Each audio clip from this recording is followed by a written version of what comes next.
এক জায়গায় বলছে কাফের, আরেক জায়গায় জালেম, আরেক জায়গায় কি আমরা কাফের হইতে চাই, আমরা জালেম হইতে চাই, আমরা ফাসেক হইতে চাই। এই জন্যই আমরা এই যে বলে না অনেকে যে তারা ঐক্য থেকে বের হয়ে গেছে, কারণ আমরা কোন পাপের সাথে অন্যায়ের সাথে আমরা থাকতে চাই, প্রতারণা করতে চাই না। এদেশের মানুষ ইসলাম চায়, কিন্তু ইসলামের নামে ক্ষমতায় যাব, আর ক্ষমতায় গিয়ে আমি ইসলাম কায়েম করব না, ইসলামের কথা ভুলে যাব, আর ক্ষমতায় গিয়ে আমি মনে করব যে ইসলাম অনুযায়ী রাষ্ট্র চালানো যায় না, তাহলে তো আমার ইসলামের বিধানের প্রতি আস্থাই থাকলো না। এখন যদি কেউ বলে এই বর্তমান নীতিতেই, বর্তমান শাসন ব্যবস্থাতেই আগামীতে আবার রাষ্ট্র চালাবো, তাহলে তারা তো সেই অতীতের মতোই চালাবে না, কোনো পরিবর্তন হবে না। তাহলে যারা এসব বলছেন যে আমরা বর্তমান আইনের আলোকে, বর্তমান ব্যবস্থার আলোকেই কি করবো, সামনে রাষ্ট্র চালাবো, তারা মূলত কোনো পরিবর্তন চায়। ক্ষমতা থাকা সত্ত্বেও আল্লাহ দেয়া বিধান অনুযায়ী যারা রাষ্ট্র চালায় না, তারা মুসলমান হতে পারে। আপনাদের নেক নজর আছে অবশ্যই। আজকে এখানে আমাদের বক্তারপুর ইউনিয়ন, এটা কালীগঞ্জের মধ্যে একটা ঐতিহ্যবাহী ইউনিয়ন। এই ইউনিয়নের 7 নম্বর ওয়ার্ডের এই নয়া বাজারে আমাদের ইসলামী আন্দোলন বাংলাদেশের হাত পাখা প্রতীকের অফিস, নির্বাচনী অফিস উদ্বোধন উপলক্ষে আয়োজিত আজকের অনুষ্ঠানের সভাপতি, ইসলামী আন্দোলন বাংলাদেশ বক্তারপুর ইউনিয়ন নির্বাচন পরিচালনা কমিটির সম্মানিত আহ্বায়ক জননেতা আব্দুস সাত্তার। উপস্থিত আছেন ইসলামী আন্দোলন বাংলাদেশের কালীগঞ্জ উপজেলা শাখার সিনিয়র সহসভাপতি বিশিষ্ট আলেম দ্বীন মাওলানা আবু হানিফ। উপস্থিত আছেন ইসলামী যুব আন্দোলনের কালীগঞ্জ উপজেলা সেক্রেটারি যুব নেতা সিয়াম, ছাত্র আন্দোলনের সাবেক সভাপতি মুখলেসুর রহমান, ছাত্র আন্দোলনের বক্তারপুর কালীগঞ্জ উপজেলার বর্তমান সভাপতি হাফিজুর রহমান, ছাত্রনেতা হাফিজুর রহমান, ইমন শেখ সহ আমাদের বক্তারপুর ইউনিয়নের ইসলামী আন্দোলনের সাবেক সভাপতি জননেতা মাওলানা জাকির হোসেন সহ গুলজার ভাই আছেন, আমাদের ইউনিয়নের সেক্রেটারি, আমাদের তুমুলিয়া ইউনিয়নের সেক্রেটারিও আসছেন আলহামদুলিল্লাহ জাহাঙ্গীর ভাই, অন্যান্য নেতৃবৃন্দ, যুবক ভাইয়েরা, অত্র এলাকার মুরব্বীরা।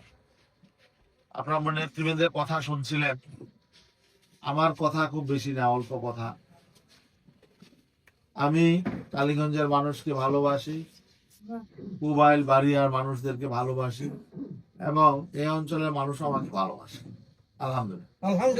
আমি যখন মানুষের কাছে যাচ্ছি, আলহামদুলিল্লাহ আমি বিপুল ভাবে সাড়া পাচ্ছি, বিপুল ভাবে সাড়া পাচ্ছি। মানুষ আমাদেরকে সমর্থন জানাচ্ছে, মানুষ পরিবর্তন চায়। মানুষ বর্তমান বাংলাদেশের যে অবস্থা, বর্তমানে একটা সুযোগ তৈরি হয়েছে। বিগত 54 বছর দেশটা যেভাবে চলেছে, দেশটা ভালো চলে নাই। ভালো চলেছে? যারা ক্ষমতায় গেছে কেউই রাষ্ট্রটাকে ভালো চালাতে পারে নাই।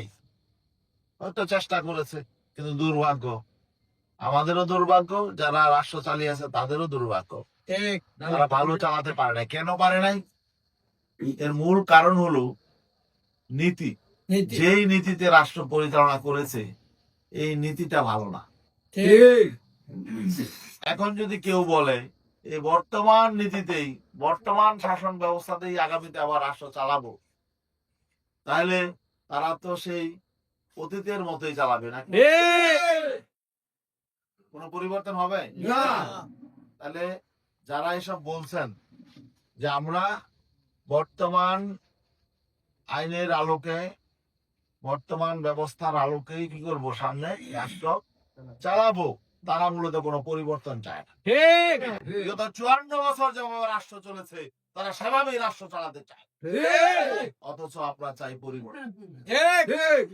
আমরা অতীতের পচা এবং নোংরা রাজনীতি আমরা চাই। অতীতে যে ধ্বংসের রাজনীতি হয়েছে, দুর্নীতি হয়েছে, দুর্বৃত্তায়ন হয়েছে, মানুষের অধিকার কেড়ে নেওয়া হয়েছে, এই রাজনীতিকে আমরা চাই চাই না। এই জন্য আমরা বলেছি অতীতে রাষ্ট্র যে নীতিতে চলেছে, যে আইন দিয়ে চলেছে, যে ব্যবস্থাপন দিয়ে চলেছে, এই ব্যবস্থা ব্যর্থ। এই ব্যবস্থার বিরুদ্ধে আমরা আন্দোলন করেছি, সংগ্রাম করেছি। আমরা মনে করি আল্লাহ রাব্বুল আলামিন আমাদেরকে সৃষ্টি করেছেন, আল্লাহকে বুঝেন না কিভাবে চললে আমরা ভালো থাকবো? আল্লাহ দুনিয়া আল্লাহ সৃষ্টি করেন নাই, এই রাষ্ট্র আল্লাহ সৃষ্টি করেন নাই। আল্লাহ তো ভালো জানেন এই রাষ্ট্রের কি দিয়ে কল্যাণ হবে, মানুষের মুক্তি কি দিয়ে হবে, মানুষের অর্থনৈতিক উন্নতি কিভাবে হবে, আল্লাহ ভালো জানেন না? জানেন। আল্লাহকে আমাদেরকে আইন দেয় নাই, আল্লাহকে আমাদেরকে ব্যবস্থাপনা দেয় নাই। আমরা তো এই আল্লাহর আইন, আল্লাহর ব্যবস্থাপনা, এটার আলোকে চলার জন্য আমরা আন্দোলন করছি, সংগ্রাম করছি দীর্ঘদিন যাবৎ। আমরা মনে করছি এখন একটা সুযোগ তৈরি হয়েছে, এখন সুযোগ তৈরি হয়েছে আল্লাহর দেওয়া বিধান অনুযায়ী আমরা রাষ্ট্র চালাবো। মানুষ এটা চায়, কি আপনারা এটা চান না? সবাই এটা চায়। কিন্তু যখন এই সুযোগটা তৈরি হলো, এখন কেউ কেউ যখন বলছে যে না, আমরা কি করবো না, ইসলামী শরীয়তের আলোকে, আল্লাহর দেওয়া বিধানের আলোকে আমরা রাষ্ট্র চালাবো না, বরং কি করব, বর্তমান আইন দিয়ে, প্রচলিত ব্যবস্থা দিয়ে আমরা রাষ্ট্র চালাবো। তাহলে এভাবে কি আসলে রাষ্ট্র ভালো চলবে? চলবে না। চ্যালেঞ্জ করে বলতে পারি চলবে না। কারণ আমরা ভুক্তভোগী। 54 বছর যাবৎ যেই ব্যবস্থা দিয়ে রাষ্ট্র চলেছে, সেই ব্যবস্থা দিয়ে সামনে ভালো রাষ্ট্র চলবে না।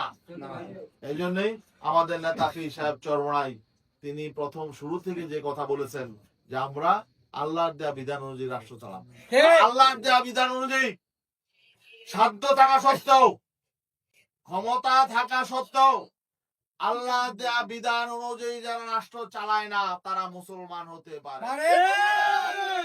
এটা কি আমার ঘোষণা? আল্লাহ বলেছেন যে মাল্লাম ইয়াহকুম বিমা আনজালাল্লাহ ফাউলাইকা হুমুল কাফিরুন। এক জায়গায় বলেছেন কি, যারা আল্লাহর দেয়া বিধান অনুযায়ী রাষ্ট্র চালায় না, তারা কাফের। এটা কোরআনের আয়াত, ঠিক ঠিক না? মাল্লাম ইয়াহকুম বিমা আনজালাল্লাহ ফাউলাইকা হুমুজ জালিমুন। আল্লাহ বলছেন আরেক জায়গায়, যারা আমার দেয়া, আল্লাহর দেয়া বিধান অনুযায়ী যারা রাষ্ট্র চালায় না, তারা জালেম। মাল্লাম ইয়াহকুম বিমা আনজালাল্লাহ ফাউলাইকা হুমুল ফাসিকুন। এক জায়গায় বলছে কাফের, আরেক জায়গায় জালেম, আরেক জায়গায় কি ফাসিক। আমরা কাফের হইতে চাই, আমরা জালেম হইতে চাই, আমরা ফাসিক হইতে চাই। এই জন্যই আমরা এই যে বলে না অনেকে যে তারা ঐক্য থেকে বের হয়ে গেছে, কারণ আমরা কোন পাপের সাথে, অন্যায়ের সাথে আমরা থাকতে চাই, প্রতারণা করতে চাই না। এদেশের মানুষ ইসলাম চায়, কিন্তু ইসলামের নামে, আমি ইসলামের নামে ক্ষমতায় যাব, আর ক্ষমতায় গিয়ে আমি ইসলাম কায়েম করব না, ইসলামের কথা ভুলে যাব, আর ক্ষমতায় গিয়ে আমি মনে করব যে ইসলাম অনুযায়ী রাষ্ট্র চালানো যায় না, তাহলে তো আমার ইসলামের প্রতি, ইসলামের বিধানের প্রতি আস্থাই থাকলো না। আল্লাহর যে বিধান, ইসলামের বিধানের প্রতি যাদের আস্থা নাই, তারা কি মুসলমান থাকতে পারে? আমরা, আমাদের ইমানটা হলো সবচেয়ে বড়, ঠিক না ভাই? ক্ষমতা হলো পরে, আগে আমাদের ইমান রক্ষা করতে হবে, আমাদের ইসলাম রক্ষা করতে হবে।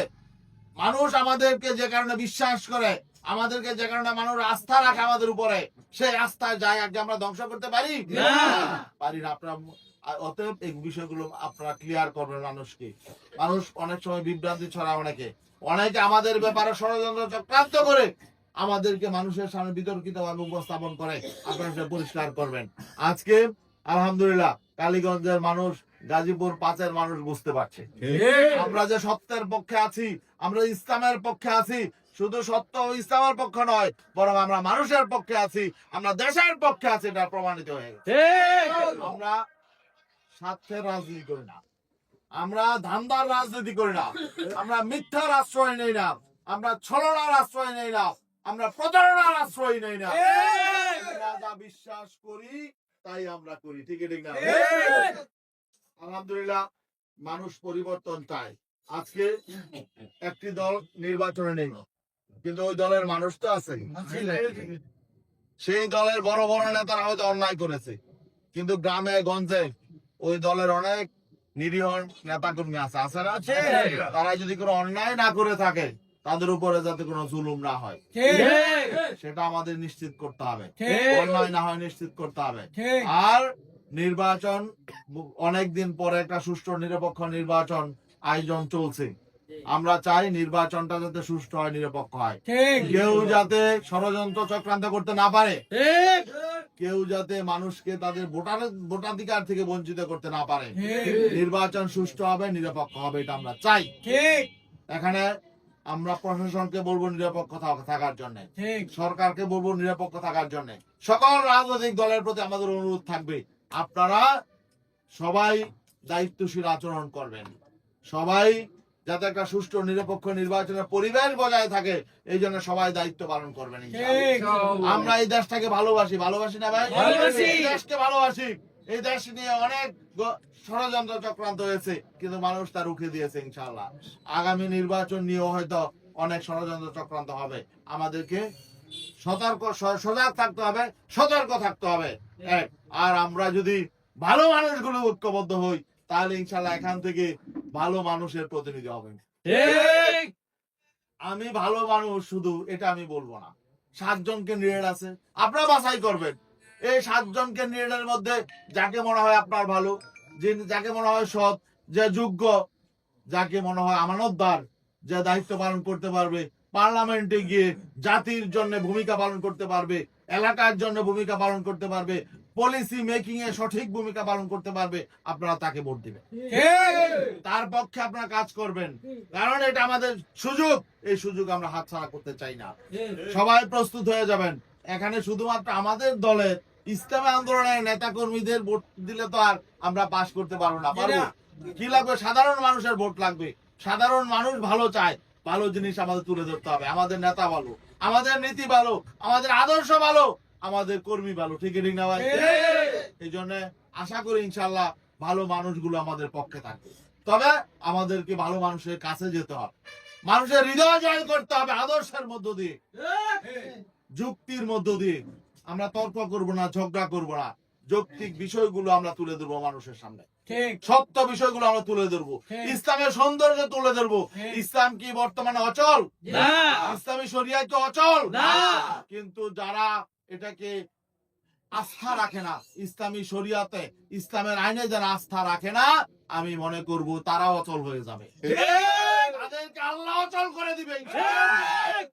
আল্লাহর আইনকে, শরীয়তে আইনকে যারা অচল মনে করে, এই যুগে যারা বাস্তবায়নযোগ্য মনে না করে, তারা বরং ধ্বংস হয়ে যাবে।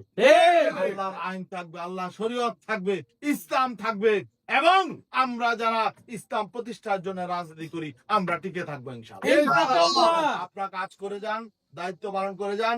7 নম্বর ওয়ার্ড, এখানে বক্তারপুর ইউনিয়নের 7 নম্বর ওয়ার্ডে আলহামদুলিল্লাহ মুরব্বীরা আছেন, যুবকরা আছেন। মুরব্বীদের পরামর্শে যুবকরা কাজ করবেন ইনশাআল্লাহ। প্রত্যেকটা ভোটারকে আমাদের প্রত্যেকটা ভোটারের কাছে দাওয়াত নিয়ে যেতে হবে, হাত পাখার দাওয়াত। আমি গুনাহগার হতে পারি কিন্তু আমার নেতা, আমি হয়তো ছোট মানুষ, আমার নেতা অনেক বড়। আমার নেতা কে? পীর সাহেব চরমনাই। ভালো নেতা না খারাপ নেতা? তিনি এমন ভালো যে কোন খারাপ মানুষ ওনার সংস্পর্শে গেলে ভালো হয়ে যাবে। আমাদের মধ্যে অনেকে আমরা খারাপ ছিলাম কিন্তু তার সংস্পর্শে গিয়ে কি হয়ে গেছি? ভালো হয়ে গেছে আলহামদুলিল্লাহ। এখানে মানুষ আসলে অনেকে খারাপ থাকে কিন্তু ভালো হয়ে যায়, তাই না? যেখানে খারাপ মানুষ আসলে ভালো হয়ে যায়, এখানে একটা খারাপ রাষ্ট্র, খারাপ সমাজ রাষ্ট্র কি হয়ে যাবে? মানুষ শান্তি পাবে, নিরাপত্তা পাবে ইনশাআল্লাহ। ইসলামী আন্দোলন বাংলাদেশ সকল দলের জন্য, সকল মতের জন্য, সকল ধর্মের মানুষের জন্য একটা নিরাপদ আশ্রয়স্থল। আমরা সকলকে নিরাপত্তা দিব ইনশাআল্লাহ।